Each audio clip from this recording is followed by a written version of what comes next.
Hi guys, it's Caitlin, and today I am here to talk to you about my feelings about episode 2 of Shadowhunters. The Descent into Hell is Easy, I believe the title of that episode is.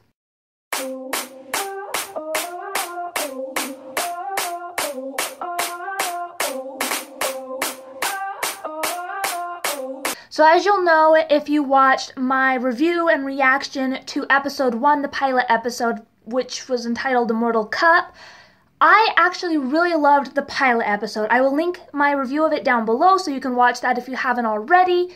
But I really liked it. I went into it with really low expectations, and overall I was actually quite impressed with it. The dialogue was a little stunted because of the writing. I thought the special effects could use some work, but overall the feeling of it was right. I felt like the characters were really true to who they were in the books, and overall I just really enjoyed it. It was really promising. I was really looking forward to it.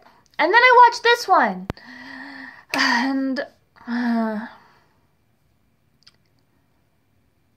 didn't like it. Everybody else really loved it. I know. They thought it was way better than the first episode, but I thought it was very poor. And here's why. So the episode begins. I'm British now. Okay. If you're British and you're watching this, you're probably offended because this probably isn't actually a British accent. But this is my British accent. Or something. So the episode begins as Clary opens her eyes, because at the end of the first episode, she closes her eyes to kind of make it a dramatic ending. And she opens her eyes as Jace is on one side and Simon is on the other, and they're both like, Clary, come with me, Clary, come with me, I can protect you, we can protect you over here.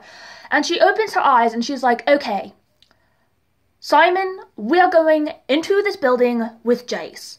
And so they go in, and Alec is all upset, and they discover that some of her memories are missing because Jace is like, you've got to know something, you've got to remember who you are. And she's like, I don't, there's just this blackness. And then they figure out, okay, her memory's been tampered with. Then Luke finds out that Clary came to see him that night, and so he starts to worry about her, and so he goes back to the house and collects all of Clary's things so that they can't be taken to track her by the Circle. While he's there, Dot finds him, and she's trying to find Clary to protect her. And since Luke won't help her, she goes searching for Magnus Bane. And Magnus Bane is evacuating all the warlocks out of Brooklyn. He tells Dot, this is your last chance. Come with me or not. She's like, I'm not coming with you. We have to protect Clary. He's like, not my problem. He runs away. She goes to leave. She is attacked by the Circle, taken hostage by Valentine, tortured by Valentine, and she tries to get a message through to Jocelyn as Jocelyn kind of floats there in her coma thing. And Valentine and a Circle member catch her. Circle member is killed, and she's either being tortured or murdered by Valentine. And then we get to Clary needs to find out who she is. So they take her to the Silent Brothers, and Simon and Alec and Isabel are all there. Why is Simon there? Nobody knows. They're there and they're having this discussion, and I believe it was supposed to be some sort of dramatic thing because Alec, Jace, and Isabel are like, you two stay here, to Simon and Clary. I'm coming back into America now. To Simon and Clary, and then they're like, we're gonna check this out. And they walk like 5 feet away, and they're literally standing in the background doing nothing, while Clary and Simon just talk about their friendship and how much they mean to each other. And then they walk right back over. And then Simon and Isabel and Alec wait outside, and Jace and Clary go down. And then after a couple minutes, Isabel's like, Simon, come back to the van with me, wink wink. And she takes him back to the van and blah blah blah. And they get there and she hears a sound, so she's like, okay, close the door. And then she leaves. And then it follows Jace and Clary as they descend into the City of Bones to see the Silent Brothers. And every few feet they stop and they have the stunted dialogue, and Clary's dialogue isn't so bad, but it's to the point where the dialogue isn't great from the writing, but Jace is continually failing to give his lines well. And so then they go down, and apparently with this, the Silent Brothers, to get your memories back, stab you in the head with the soul sword. Okay. So she's having all these memories, and then all of a sudden she finds out that her dad is Valentine. She's like, no. And they're like, well, you have to accept this. And she's like, I can't. And then she runs out, and Jace follows her, and she's like, I just remembered that my dad is Valentine. And he's like, oh shit. And everyone's like, oh shit. You supposedly didn't know you're a Shadowhunter, but you're Valentine's daughter. This is suspicious. And then Isabel shows up, and she's like, I can't find Simon. He's gone. And then everybody's all horrified and in awe, and they're just like, oh no. And then the vampires appear up above them, holding Simon upside down by one leg, saying, we've got your mundane.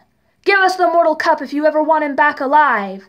And they're like, they're not breaking the accords. And then it just kind of ends with them saying, you have until this time to bring us the mortal cup, or this mundane gets it. The end. So honestly, my feelings about this were very poor. First off, I thought the episode itself was very boring. I was very, very bored. My husband hasn't read the books. I have read the books. We were both bored. He didn't understand what the hell was going on. I barely understood what the hell was going on. And I read City of Bones in November. I finished City of Heavenly Fire like 3 weeks ago. So it's not like I'm out of date with the series. It's not like I haven't been keeping up or I read it so long ago that I can't remember. The story doesn't make sense to me. First off, we all know Magnus Bane would never run.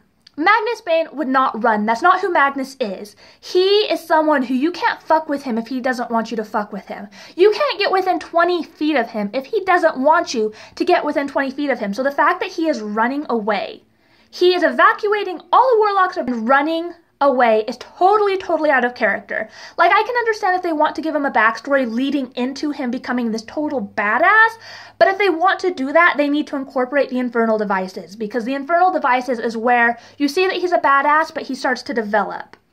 And I feel like if they want to explore it, they need to draw on things from the Bane Chronicles, they need to draw on things from the Infernal Devices. They don't need to change who his character is now, because I don't really know how they're going to be able to work in the storyline of the Infernal Devices. They decide not to do that with making Magnus Bane be a coward right now, because Magnus would not run. That really bothered me. I know that really bothered a lot of people because Magnus is one of our favorite characters. So even if I look past that, though, I didn't have an issue with the Luke storyline through this. I didn't have an issue with the Dot storyline through this. I really do like those changes. I really love what they did in Valentine's Lair, even though for some reason it's in Chernobyl, whatever. And so my issues really come down to the main characters at this point. It comes down to Simon, Isabel, Jace, Alec, and Clary.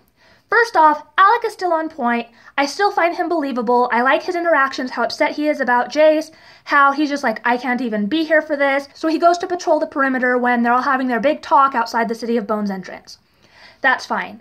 What really got to me, other than the fact that they are keeping Isabel pretty close, I understand that there were some changes with her personality in this because they decided to exclude a certain detail from the books about what made Isabel so hard, what made her so untrusting and suspicious and resentful.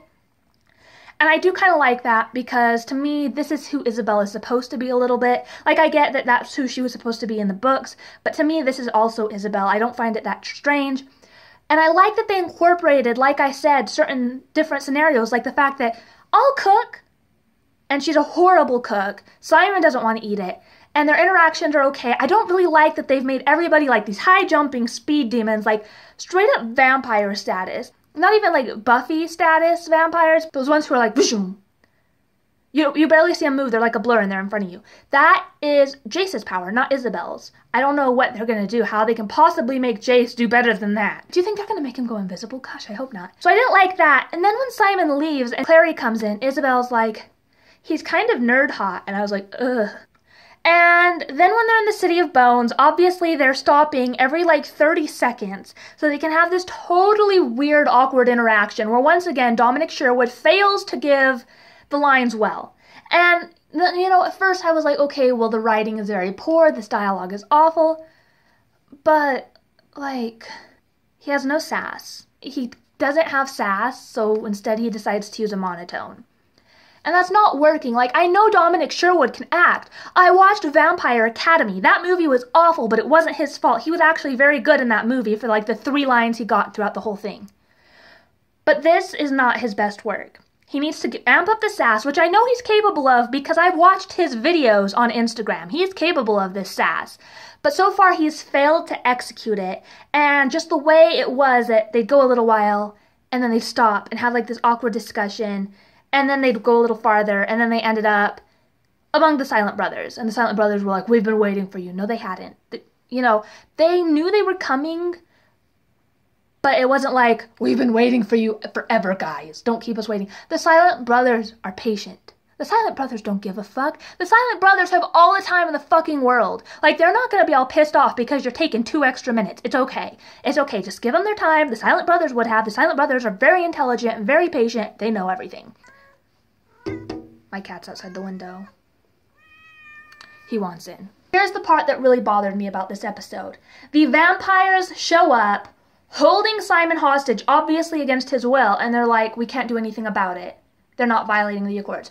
First off, the Shadowhunters are on this world to protect the mundanes from the downworlders and the demons. So I don't really understand how, by any definition, even if they've changed the definition of the Accords, how it is not violating the Accords for a vampire to kidnap a mundane, hold this mundane against his will, torture him, threaten his life, and blackmail Shadowhunters for a Shadowhunter item. It is an object of great power to the Shadowhunters. It is one of their artifacts. It is nothing that it would even make sense for the vampires to want in the first place. But how, by any stretch of the imagination, even if they did have a purpose for this mortal cup, would this not violate the Accords? Tell me that, Freeform. I didn't like this episode. There were a couple things I did like, but overall, I just thought it was very poor. It was kind of stretched out. I know a lot of people thought it was action-packed. I found it very boring. I just don't get it. Explain this to me. I don't understand the logic behind this particular storyline. I guess I will find out soon enough. Obviously, they're amplifying and speeding it up. But I really wish they'd at least gone to the party and hadn't changed who Magnus was. Because I feel like there's a proper way to speed this up and an improper way to speed this up. And I'm really kind of confused at this point how this is all going to work out. So yeah, that was my opinion of this episode. Go ahead and comment down below. Let me know what you thought of the episode, what you liked about it, what you didn't like about it. If you agree with me, if you disagree with me, just let me know. Go ahead and hit like if you liked this video, hit subscribe if you really liked it, and I will see you guys next time with another video. I will hope to put up a video next week about my reaction to episode 3. I will talk to you guys then. Thanks so much. Bye!